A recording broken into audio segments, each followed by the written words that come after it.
Welcome to Fix It Pioneer Support, where we help you stay compliant and efficient.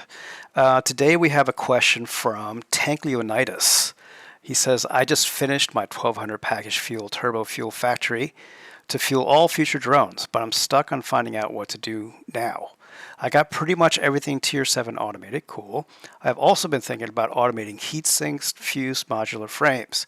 Also, when I build factories, I want the output to be big, even if the item is pretty much useless. Any ideas on what I could do now? Yeah, I mean, there's a lot. But first, please help feed Wilbur. He loves eating likes and subscribes. And if you also want to give him a little extra, you can go to patreon.com/pioneer support. And also, as usual, if you have any questions, put them in the comments and I'll do my best to make a video for him. Yeah, so, you're in a nice situation where you presumably have a lot of excess power. That it might feel like that's going to, like you have more than enough. You almost never do. As you see here, my capacity and production is pretty good right now, right? But that's also because I overbuilt my power. But when you're in this sort of stable situation and you have the ability to make this drone network, yeah, there's a lot of fun things you can do. First of all, you're at Tier 7, so let's see what is on your horizon here. Yeah, so you've already got that done. Yeah, so you're on the cusp of aluminum production and nuclear power. Aluminum is going to be for your fused frames. I've done in past saves, I've done dedicated factories to make different items. In the case of something like fused frames, you said you want to make a lot of everything. That's going to be a very large setup. Fused frames just takes a lot. But as you can see, my general purpose when I get to a point in the game where I'm close to the end is I want to make not just a factory that is going to accomplish a goal of saving the day and finishing the game. I want a factory that supplies a work site that can actually do things. So this is sort of my workshop in one of my saves, and this consolidates all the materials I'm building from all around the world. Some come in via drones, some come in via train over here, and some I just have to hand carry. But in other saves, I've done I've had it all kind of automated to here. I really like that because, especially as you're getting to Endgame, the endgame components that you need to make, a lot of times you're never going to need to make them in bulk. So by setting this up, this is a kind of a fun way to prep for endgame. As you can see here, I've got machines built in that are somewhat programmable.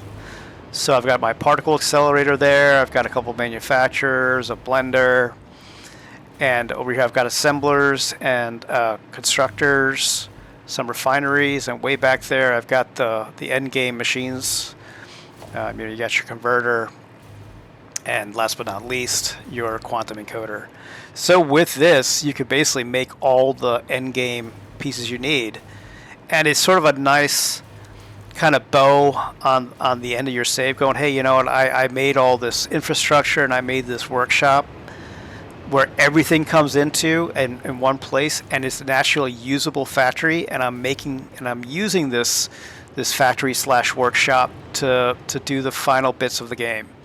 What I had here when I was doing it was I had signage up here with totals I needed for every end game item, and then I had little kind of storage boxes here for each one so I could keep track of it.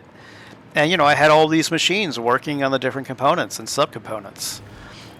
So yeah, it's a lot of fun, and it also makes it really easy to keep an eye on everything you're building for those end game items, and also for your intermediate steps. In other words, the sooner you build this, or the sooner you start building this, the more it's going to pay dividends. So that is one thing you can do. The other thing is, like, you can just keep progressing. I mean, you've made fuel, turbo fuel for drones, but you might find that you are going to run out of power eventually. So maybe you're going to go to nuclear. Nuclear's quote unquote fun. Some people find it a little frustrating because it is a little tough. I literally just did a video. It should be here on this channel from a couple of days ago from the publishing of this video, where I talk extensively about how to figure out nuclear and how to build it in a way that makes it easy for you. to get up and running quickly. But yeah, so I mean, it's a cliche, but the world is your oyster at that point when you have enough power. That is the fundamental limiting factor of Satisfactory is power. So when you get to those kind of plateaus where you have more power than you need, that's when I would say start looking into working on your workshop or working on your central production facility, because that will pay dividends throughout the rest of your gameplay. So I hope this helps. If you have any questions, leave them in the comments. And as always, if anybody else has any questions, leave them in the comments, and I will do my best to answer them. Have a great day.